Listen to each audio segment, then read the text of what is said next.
There were some ideas that fell by the wayside, as there always are, that we were really looking forward to exploring. One of them was this, what we call the super facehugger, which was a facehugger that carried the embryo of the queen alien. And we designed it so that it would reflect the armor-plated exoskeletal quality of the queen, but transposing that onto the facehugger body design. It was really a beautiful thing, and it was cut from the film with the Bambi Burster and Ox sequence. And unfortunately, I think it kind of was important to show that it was a queen alien that was inside Sigourney. My recollection of the whole Bambi Burster sequence was this, the whole set, the abattoir, the set with we had done this beautiful looking replica ox that's hanging up and split open. Basically, what it is that there is an ox has died outside. You know, I think it was one of the oxes that was pulling the Ripley's EEV out of the water, and they bring it in and they're just going to slaughter it, and out of its belly, you know, comes this creature that is sort of like a four-legged chest burster. And the idea was to get across that whatever the creature gestates inside, it takes on some of the attributes of that host. So in this case, legs would be prominent. So it had very long, kind of spindly, Bambi-like legs, which is why Fincher called it the Bambi Burster. We built a fake ox. We built stomach sections that could bulge and, you know, burst open with air cannons full of blood and goo, as well as a creature projectile that would come out in sort of a embryo kind of sack, you know, and hit the ground and then, you know, open up and stand there and, you know, do its thing. And then we also built a rod puppeted version of the creature that was able to take a few steps. We were dressing all this stuff with the real guts that would come, you know, daily, would come from the butcher shop, and I just remember the smell of this place was just so overpowering. And we had this whole thing set up on a big long rod, and it all extended, you know, out the back of this ox carcass. So from camera point of view, it all made sense. But from the side, if you saw it from the side, it had the big long pole. And I remember at one point I was reaching up and trying to be blocked by this ox body and shove this pole through and have it come out and aim for the camera and not go off center, and take after take after take. It was excruciating, the smell and the heat from the lights just making the smell worse, and just trying to jam this thing through, and there were so many takes where it would come off slightly off center. It would just come out and kind of hang up here in space and bobble, and every time that happened, we had to pull it back in, we had to redress the ox, we had to clean up the blood, because we always had blood and guts and all this other stuff bursting out of it. So that was a huge ordeal. So to find out later that it was cut from the movie, you just feel like, wow, I had so much invested in that scene. So I'm dying to see the scene put back in. We also tried a suit for a whippet. The suit looked great, but the dog really wasn't too thrilled about wearing the head. Come on, sweetie, come on. Would you like some sponge? Come on. A long time ago, David Fincher said that we should put a dog in a suit. Just for coverage, just for a shot. Quick shot in the dark, up real high, and the creature's running away, and there's some shadows, and everything would be fine. He wanted us to get some unusual organic movement, just as Tom said, to help layer the effect. What we had to do is we had to cut the front half of the head out so the dog could see, and it was only good for shots from behind. Oh yeah, that's gonna work. It was so silly looking. I mean, it was the dailies were like you were on the floor because they were so stupid looking. I mean, and once in a while you do something like that it's just so dumb. I mean, I've done it many times. I mean, you know, you try an idea and it just sucks. It didn't work as well as we'd hoped it would. It was sort of like the dog would kind of, you know, walk kind of like he was, I don't know, a little bit spastic or something. We slimed him up too, and I don't know. The whole thing was funny, but it didn't have the desired horrific effect. So that one was never going to make it. But then anyway, when the scene was changed, we rebuilt aspects of it, built Rottweilers, same sort of pieces, but with a Rottweiler and a new Bambi Burster. There were also some other effects in there that didn't quite make it in the way that we had hoped. There was a kind of a CAT scan of Ripley that I think is on a monitor in a shot, but it shows her internal organs as well, beating heart with a little queen alien embryo right nestled next to her heart, and it has a beating heart too. We did 4 separate layers that were all keyed in, so we could lay the first layer down, which was the inside of the back with the back of the rib cage and the spine, and then we'd lay the next section in, which was internal organs, 1 layer of internal organs. Then we had a second layer of internal organs, which also had the little puppet of the embryo chest burster inside, tucked up right next to our heart. And then we had a top level which had the rib cage over top of that. So when all of these things were done in separate passes, then combined, Richard Hollander did a pass where everything was combined, and as the camera moved off axis, you got this wonderful 3D feel. And then the whole image was degraded down into monochromatic and given a kind of a digital feeling, so it was like some kind of a body scan readout that she was seeing. It was a beautiful shot, but it never really went in and showed you in the kind of detail that we had built into it. And there was a similar effect where with a CAT scan of a X-ray view of a facehugger tubule snaking its way down a human throat, and we did a real cool little tendril that had bladders in it and was transparent, and it was very, very organic and very creepy looking. But that one I don't think made it into the final cut in any form.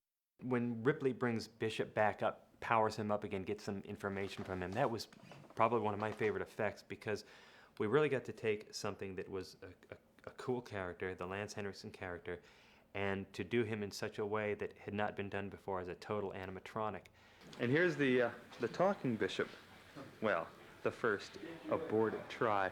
Boy, do we have some stories for you about that. Tom and I really wanted to do it not as a makeup. We wanted to do an animatronic version of Bishop with his head caved in. We wanted to do something that you could not do with makeup. So we decided to say, all right, that's what it's going to be. It's going to be it's going to be a sculpture. It's going to be an animatronic, and it's going to take a close up like this. Fincher was saying, look at real stuff. Look at some of the most grisly things that are in the public's mind, and he cited the assassination of President Kennedy, the Zapruder film, as being a really horrendous image, and we took that to heart, and we incorporated that feeling in terms of the damage that's done to this character. We didn't have a current head cast of Lance Henriksen, so we found one from Aliens, did a clay press out of that, and then Dave Anderson, who is our sculptor on that project, resculpted it to update it and crush the head in and all that stuff. We devastated a great deal of his head, but we still wanted to keep him recognizable. And we didn't do anything to his lips because we wanted his lips to be able to convey all of the emotion, since there was so much damage to the rest of his face. And ultimately, that made it a big challenge for us to articulate lips and make them move realistically. We built one in London that was mostly cable operated, that didn't have all the finesse that we really needed for the close-ups. The first time out of the gate, honestly, when we did it in London, the results were not good. We didn't have the mechanical expertise at that time to get where we wanted to go with articulating these lips. And ultimately what we did when we were in London was the head that we created was shot, all the 2 shots of Sigourney and the animatronic head were captured in London. And then when we came back here to the States, we were able to go back and totally rebuild the whole face. And we moved to a translucent urethane skin. We had radio servos inside. We had one of the early motion control systems that were capable of recording playback of an animatronic character based on lip sync dialogue.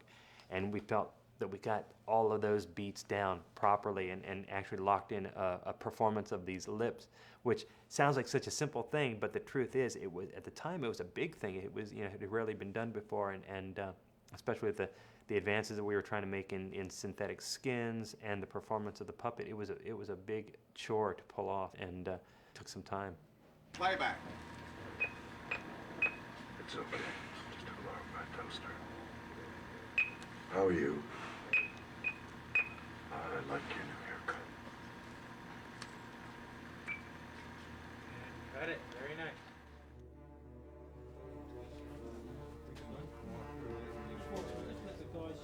Sometimes the alien isn't in the shot when we're doing special effect shots, and they'll add in this remarkable, moving, slithering alien later. And I think those are the hardest shots because you're sort of, you ask the director, well, now, what's it going to do, and who's it going to look at, and what's it going to be doing, and how long, and how fast. And then you have to sort of basically imagine it. Luckily, those shots really aren't for us. They're to put the alien in, and we're sort of in the background. So theoretically, when we've needed an alien when it's on us, then, an alien creature does come in and is off camera for us quite a bit of the time. To make a rubber suit like this, we start off with a body cast of the actor playing the creature. In this case, it's Tom. And we, through various processes of mold making, we arrive at a fiberglass casting of the body of the actor, onto which we sculpt the form of the creature. And then we make a negative mold of that, and eventually we end up running foam rubber over leotards, unitard suits with zippers up the back. And then, of course, the head goes on top of that, and the hands are separate pieces, as are the feet and the tail. Okay, let's bring the mirror back that way so we can project a flatter shadow.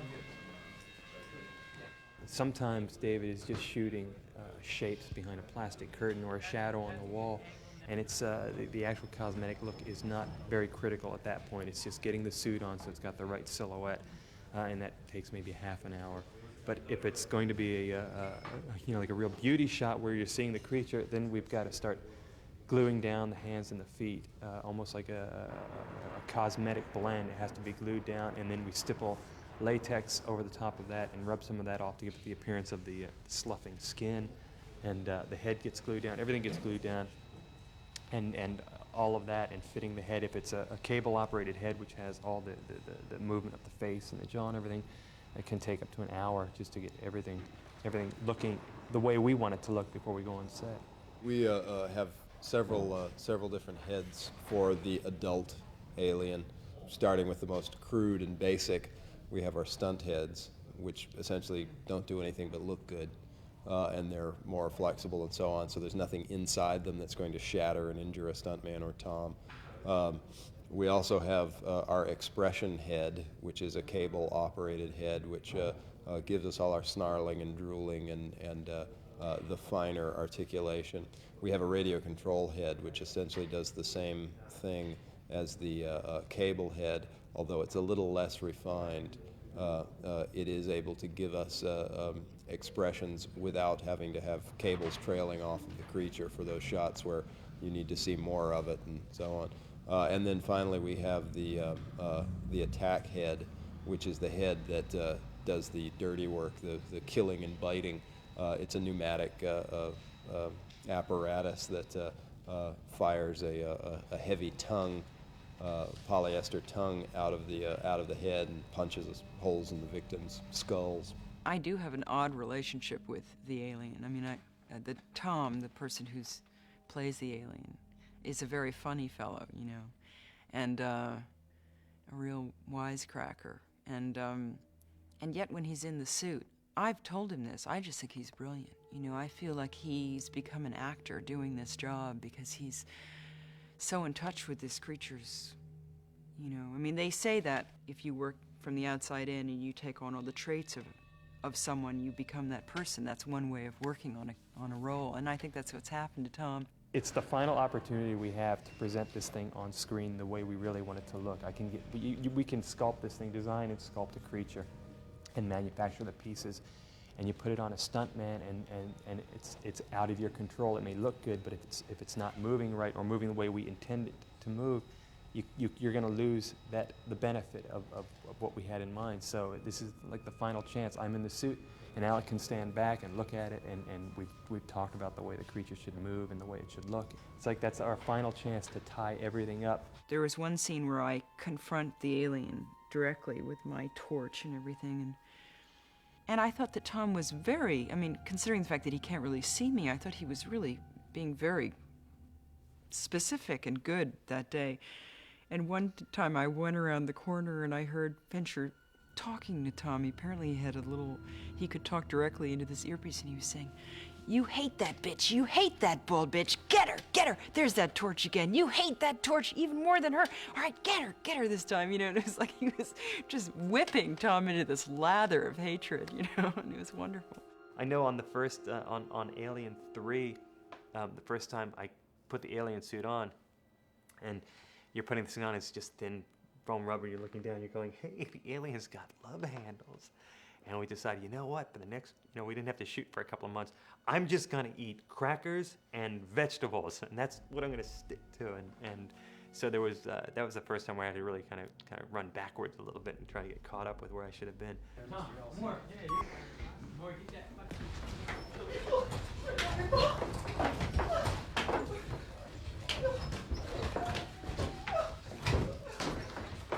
Go ahead, move it, Tom.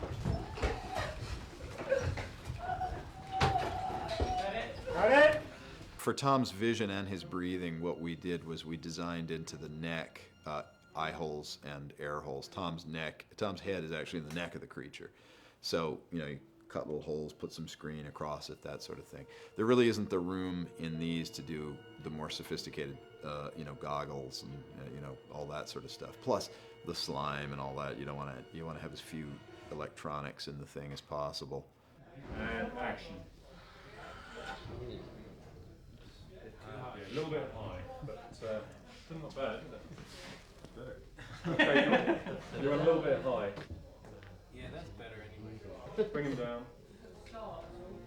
Whoa. There have been times when I've been glued into suits for hours at a time, much longer than we would legitimately ask a stuntman or another performer to do, just because I'm just aware of every time you go in and out of a suit, there's damage done to the suit. There's wear and tear that's put on things, and I'm willing to go into things for 8 hours, 10 hours. I think the longest I was ever in a suit, glued into a suit, was for a long 13-hour day from start to finish. I gotta put the head like that. Okay, he wants to face down at the floor, Tom. Just let him turn his head. Yeah, but you're gonna have to reorient it so he can keep his face up and see what he's grabbing onto. You know what I'm saying? For the shadow. Well, he's not going to be able to see. He will not be able to see. No, he cannot see. Well, can we do this? Can we just What is it you're trying to get? trying to get the head at an angle like this? And what else? Because we got the head at that angle, right? Okay, but Look, we're gonna look be down, Tom. Yeah, I see. And what does he have to see?